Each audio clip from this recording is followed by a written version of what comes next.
No, I have like this 2 sets of long mustache hair that don't grow out, they just grow down. So, yes, I'm recording. Okay, sorry. What's up, everybody? Today, I want you to imagine something with me, all right? Imagine that you're going to build a huge Lego set, like the biggest one ever.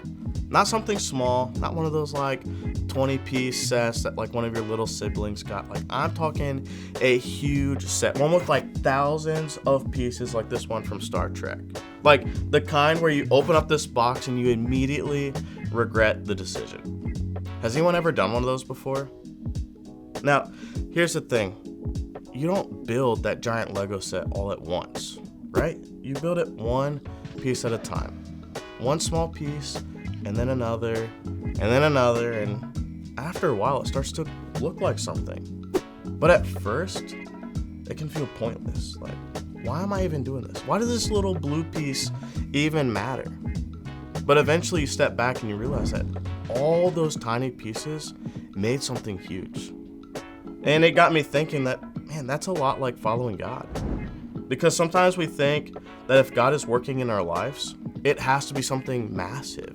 It has to be a huge miracle or a huge moment or this huge life change. But a lot of times, God works through small obedience, right? Small choices, small moments, small steps. And over time, those small things change everything. And today, we're going to talk about a guy named Nehemiah. And see, Nehemiah had a huge job. There was this city named Jerusalem, and it had been destroyed. Like, the walls were broken down, the gates were burned, and in those days, like, the walls and gates really mattered. The walls, they protected the people, and the walls, they kept people safe, and walls showed that your city was great and not this rinky-dinky town. You see, without walls, that city was vulnerable.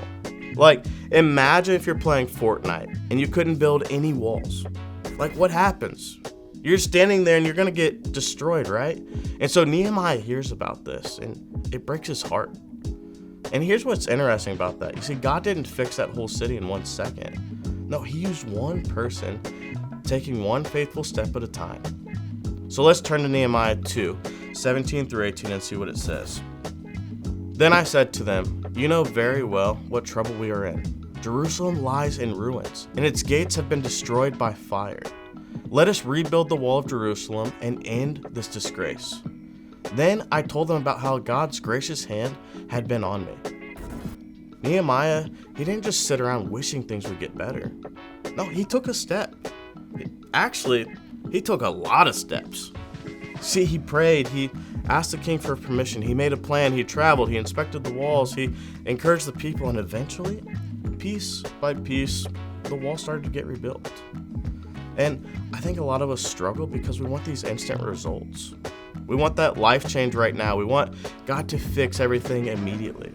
We want to become confident overnight, or man, we want that anxiety that we have gone tomorrow. We want our friendships fixed instantly. We want to magically become a better person after going to one collide. And most of the time, that's not how growth actually works.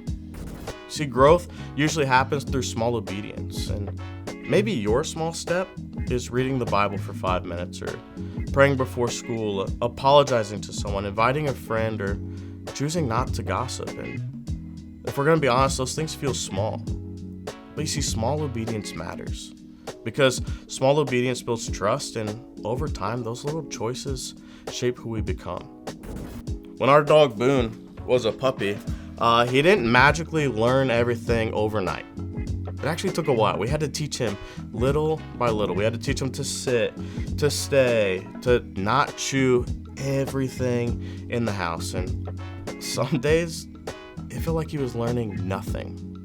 Because the next week, we'd have to teach him some of the same stuff over again. We'd have to teach him to sit, to stay, to not chew on our shoes, not chew on the couch, not chew on my socks. But over time, all those small moments of training started to change him. And following God can feel like that sometimes. The small prayers or the small act of obedience, the small decisions, at first, it can feel like nothing is happening. But man, over time, God's building something. Following Jesus is similar in that. It's that one prayer, the one act of obedience, the one moment of trust.